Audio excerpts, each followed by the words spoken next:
जब मैं कॉलेज में थी तब दिल के दौरे की वजह से मेरी माँ की मौत हो गई थी। मैंने ऑनलाइन एक दोस्त बनाया था। जल्दी ही हम दोनों बेस्ट फ्रेंड बन गए। एक दिन बातों ही बातों में मैंने उसे एक लड़के के बारे में बताया जिसे मैं पसंद करती थी। इसके बाद ही उसे ये महसूस हुआ कि वो मुझसे प्यार करता है और मुझे नहीं छोड़ सकता था। उसने मुझे प्रपोज किया, लेकिन मेरे मन में उसके लिए ऐसी कोई भावना नहीं थी। मैं उसकी तरफ आकर्षित नहीं थी। उसने मेरी ना को स्वीकार नहीं किया और हर हफ्ते मुझसे मिलने आने लगा। वो मेरे शहर से 5 घंटे की दूरी पर रहता था, लेकिन फिर भी वो बिन नागा हर हफ्ते मुझसे मिलने आया करता था। हर हफ्ते हम मिलते और वो मुझे मनाने की कोशिश करता। वो मुझे ये बताता कि कैसे हम दोनों हमेशा सुखी रहेंगे, क्योंकि उसे भी किताबें पसंद थी, मुझे भी। उसे भी पहेलियां और क्विज सॉल्व करना अच्छा लगता था, मुझे भी।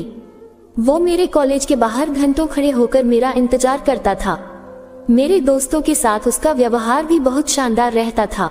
यहाँ तक कि मेरे दोस्त भी मुझसे पूछने लगे थे कि आखिर क्यों मैं ऐसे अच्छे लड़के को मना कर रही हूँ।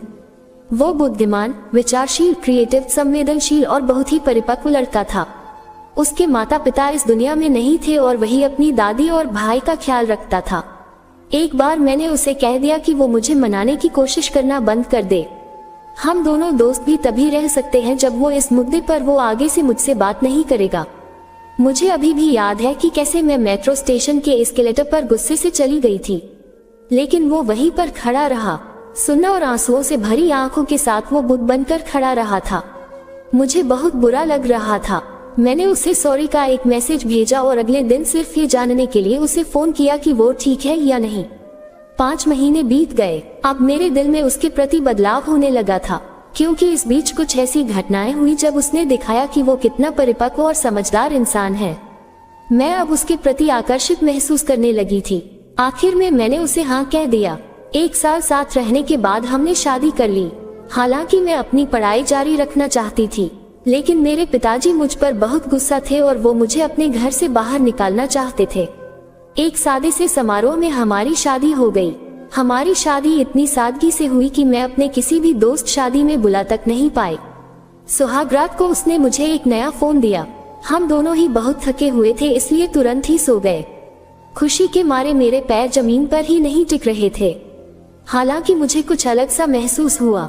हम दोनों के बीच में कभी भी किसी भी तरह का शारीरिक संपर्क नहीं हुआ था। हम हनीमून पर भी नहीं गए, क्योंकि उसकी दादी हमारे साथ ही रह रही थी। लेकिन बाद में मुझे एहसास हुआ कि वो कभी मेरे साथ अंतरंग होना ही नहीं चाहता था। शुरुआत में मुझे लगा कि ऑफिस के तनाव की वजह से वो थक जाता होगा, लेकिन फिर ये रोजाना होने लगा। एक दिन मैंने उससे बात करने का फैसला किया, लेकिन उसने मेरे सवाल का मुझे कोई स्पष्ट जवाब नहीं दिया और कहा कि उसे सोना है। जब मैंने उससे जवाब जानने की जिद की और कहा कि इस टॉर्चर को मैं अब और बर्दाश्त नहीं कर सकती, तो वो इतना चिढ़ गया कि उसने मुझे थप्पड़ जड़ दिया। मेरे गाल पर खींचकर तमाचा मारा था। मैं आंखों में आंसू लिए वहां बैठ गई। मुझे ये समझ ही नहीं आ रहा था कि आखिर ये मेरे साथ हो क्या रहा है। हालांकि इसके बाद उसने मुझसे खूब माफी मांगी, मिन्नतें की, मुझे शांत किया और बिस्तर पर मुझे लेटा दिया। मुझे पता था कुछ तो गड़बड़ है। ये अब रोज की बात हो गई थी। हम रूम में एक दोस्त की तरह रहते थे। हम साथ में किराने की खरीदारी करने, फिल्में देखने, बाहर खाना खाने के समय एक हंसमुख और सुखी कपल थे। लेकिन जब भी बात अंतरंगता की आती थी तो वो हमारे बीच कभी रही ही नहीं। हर रात जब वो मेरे बगल में खर्राटे भरकर सोता रहता था तो मैं रोती रहती थी। मुझे ये समझ ही नहीं आता था कि आखिर वो भावनाएं कहाँ चली गई थी। अपने दिमाग से मेट्रो स्टेशन वाली उसकी वो डब्बाई आंखें मुझे भूल ही नहीं पाती। मुझे वो वक्त याद आता है जब वो मेरा पीछा किया करता था, मेरे साथ प्यार करना चाहता था, रोमांटिक होना चाहता था, लेकिन अब शादी के बाद वो मुझसे बात भी नहीं करता था। मैं अपने पिता के पास वापस नहीं जा सकती थी। मैं उदास थी। जिस आदमी से मैंने शादी की थी वो मुझे प्यार करना तो दूर, मुझे छूना और चूमना भी नहीं चाहता था। और जब भी मैं ये बात उसके सामने उठाती थी तो वो गुस्सा हो जाता था। जब भी टीवी पर कोई रोमांटिक सीन आता तो वो उठकर दूसरे कमरे में चले जाता। मैं जो कुछ भी कर सकती थी वो सब किया। मैं टूट चुकी थी, हताश थी, मेरा कोई आत्मसम्मान नहीं रह गया था। मैं अब हमेशा नाराज रहने लगी थी। मैंने उसके किसी और से अफेयर का पता किया, उसकी पिछली गर्लफ्रेंड के बारे में जानकारी जुटाई, यहाँ तक कि मैंने उससे ये भी पूछा कि क्या वो गे है और मुझसे शादी सिर्फ समाज के डर की वजह से की है।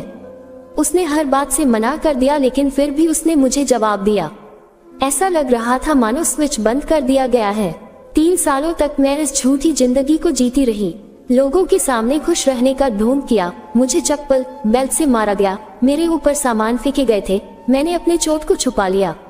मेरी तो माँ बहन भी नहीं थी जिससे मैं अपने मन की ये बातें बताती। इन 3 सालों में कई बार मुझे लगा कि मैं अपने पिताजी के पास वापस चली जाऊं, लेकिन मुझे ये डर लग जाता कि पापा उसके साथ क्या करेंगे, साथ ही कितने ताने मारेंगे। मेरी समस्या ये नहीं थी कि हम दोनों के बीच पति पत्नी जैसा कोई संबंध नहीं था, बल्कि मुझे तो दिक्कत इस बात से थी वो इस बात को स्वीकार करने से भी इनकार करता था, साथ ही इस बारे में कुछ भी करने से मना कर देता था। हमारे बीच में सिर्फ नाइट की ही कमी नहीं थी, बल्कि हमारे बीच तो अब किसी तरह का कोई रोमांस भी नहीं था। जैसे ऑफिस से कभी भी वो मुझे कोई प्यारे मैसेज नहीं करता, या जब भी मैं कभी बाहर होती तो मिस यू का भी मैसेज नहीं आता। उसके साथ टेलीफोन पर होने वाली हर बात रोबोटिक और मैकेनिकल जैसी थी। मुझे समझ ही नहीं आ रहा था कि वो प्यारी बातें, रोमांटिक एसएमएस ये सब कहाँ चले गए थे। शादी से पहले हमारे बीच सब कुछ था। जब भी मैं उससे पूछती कि अचानक से वो इतना कैसे बदल सकता है, तो उसके पास कोई जवाब नहीं होता था। उसका सिर्फ एक ही जवाब होता कि वो इस बारे में सोचता ही नहीं है, क्योंकि इससे वो खुद को दोषी फील करने लगता है और निराश हो जाता है। लेकिन सबसे अजीब बात ये थी कि जब भी मैं अपना सामान पैक करके उस घर से निकलने लगती थी, तो वो एक बच्चे की तरह रोना शुरू कर देता था, ठीक वैसे ही जैसे वो मेट्रो स्टेशन पर रोया था। वो घुटनों पर बैठकर मुझसे माफी मांगने लगता, मुझसे नहीं जाने की भीख मांगने लगता, मुझसे माफ कर देने की गुहार लगाता और वचन भी देता कि इसके बारे में वो जरूर कुछ करेगा। वो मुझे इतनी जोर से गले लगा लेता जैसे मुझे कभी कहीं जाने ही नहीं देगा। मुझे कई चीजें खरीद कर देता और 1 या 2 दिन मेरी बहुत अच्छे से देखभाल रखता, लेकिन उस चीजें कभी नहीं बदली। हमने तलाक के लिए कोर्ट में याचिका दायर की है। मेरे पिताजी को इसके बारे में कोई जानकारी नहीं है। मैं अब एक दूसरे शहर में अपनी दोस्त के साथ रह रही हूँ और ये पता लगाने की कोशिश कर रही हूँ कि आगे मुझे करना क्या है। मैं खुद अपनी बड़ाई नहीं करना चाहती, लेकिन मैं एक बहुत ही पॉजिटिव और स्ट्रॉन्ग लड़की हूँ। मैंने इससे बदतर चीजों का सामना किया है और मैं अब 25 साल का हूँ। मैं अब भी प्यार में भरोसा करती हूँ। मैं अब भी लोगों पर विश्वास करती हूँ। जिस व्यक्ति पर मैंने सबसे ज्यादा भरोसा किया था उसी ने मुझे चोट पहुंचाई है। हो सकता है कि किसी और पर भरोसा करने में मुझे थोड़ी दिक्कत हो, लेकिन फिर भी मुझे कोई तोड़ नहीं सकता। मैं अब भी लोगों में अच्छाई को देखती हूँ। मुझे आज भी भरोसा है कि मेरे लिए एक बना है जो सिर्फ मुझसे प्यार करेगा।